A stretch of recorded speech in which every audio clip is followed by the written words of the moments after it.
Welcome! I'm Shelly Netco, life coach, mind and spirit motivator. Today, I'd like to share some thoughts about getting stuck. I know this will resonate with many of you. In fact, I have no doubt that it will strike a chord because we have all been stuck from time to time or in one way or another. And there's a funny thing about getting stuck. It's one of those few things in life that can just hit you, where you can find yourself physically stuck or emotionally stuck, but when it happens, you're just there.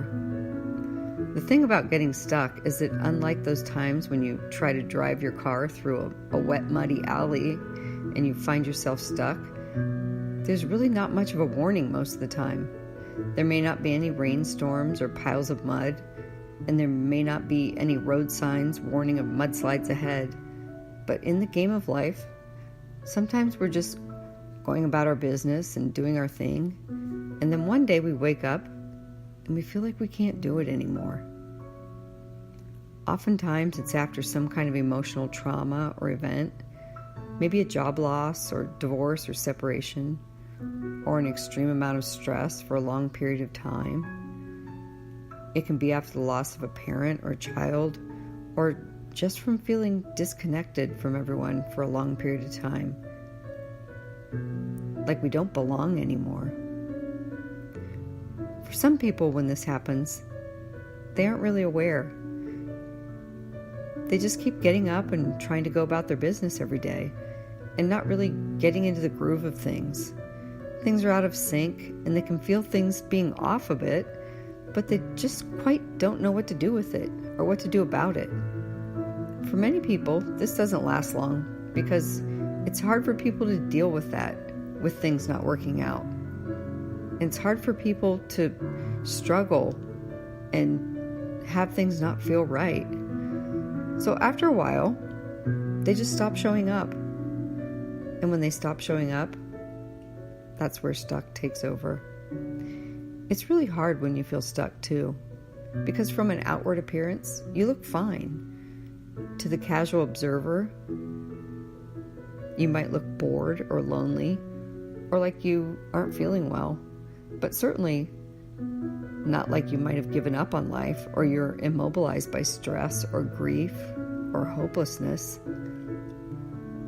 When you're in a place where you feel stuck, your thoughts can feel like mush, and you can feel like there's cotton candy in your brain.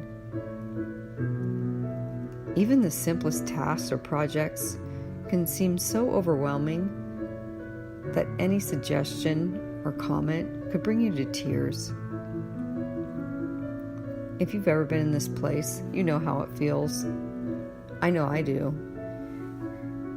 It happened to me after my last baby was born. The combination of postpartum and returning to work while my husband traveled the globe as I juggled a family of 7 and a few unruly pets literally paralyzed me.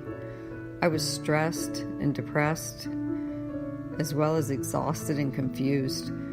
I seriously didn't know which way was up, as I tried to hold it together for a while, and it didn't last long. The most important thing I did was listen to a friend who suggested I get help.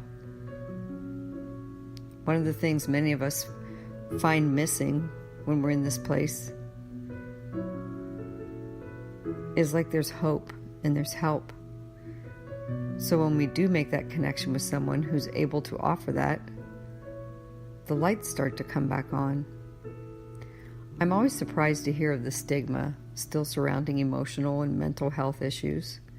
You would think with a reported sharp rise in teen suicide, as much as 18% in some parts of the U.S., it's tragic. You would think that everyone would stand up and rally around everyone who is stuck and fully embrace them and cheer them on for getting help, rather than whisper behind their backs about their, quote, problems.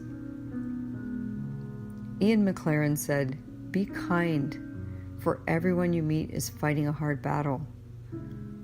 What we really need to do as a family and a community is be kind and then pay attention. Look for signs among your friends and family.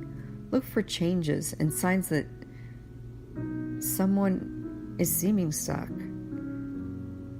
Or if things look different, act on it. Be brave. Look for ways to help them. And don't be afraid to be the light. Sometimes when it feels like the world is against us and we have given all we've got, it would probably make all the difference in the world if we have someone who believed in us standing beside us to prove that we are not alone. So if you ever get the chance, be that someone for someone else. Well, that's all for today. Thanks for listening. And until next time, today, more than ever, remember, we are all in this together, friends.